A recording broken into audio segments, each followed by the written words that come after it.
క్రైస్తలోట్ మార్చి 24వ తేదీ 2024. ఈరోజు దేవుని వాక్యం. ఎవని మనస్సు నీ మీద ఆనుకొనునో వాణ్ణి నీవు పూర్ణశాంతి గలవానివిగా కాపాడుదువు. ఏలయనగా అతడు నీ యందు విశ్వాసముంచి ఉన్నాడు. యెషయా గ్రంథం 26వ అధ్యాయం 3వ వచనం. ప్రియమైన సహోదరి సహోదరులారా, నిజానికి దేవుడు ప్రభువైన యేసుక్రీస్తును రక్షకునిగా విశ్వసించే వారికి దేవుని శాంతిని ఇస్తాడు. మానవ అవగాహనకు మించిన దేవుని శాంతిని మనకు అందించడం ద్వారా క్రీస్తు యేసులో విశ్వాసి తన స్వంత పరిపూర్ణ శాంతితో కప్పి ఉంచుతాడు.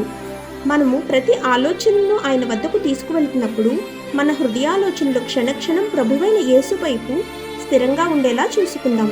ఎందుకంటే దేవుడు తనను విశ్వసించే వారందరినీ పరిపూర్ణ శాంతితో ఉంచుతానని మరియు వారి హృదయాల కన్నులను ఆయన పైన ఉంచుతానని వాగ్దానం చేశాడు. ఆమేన్. God bless you.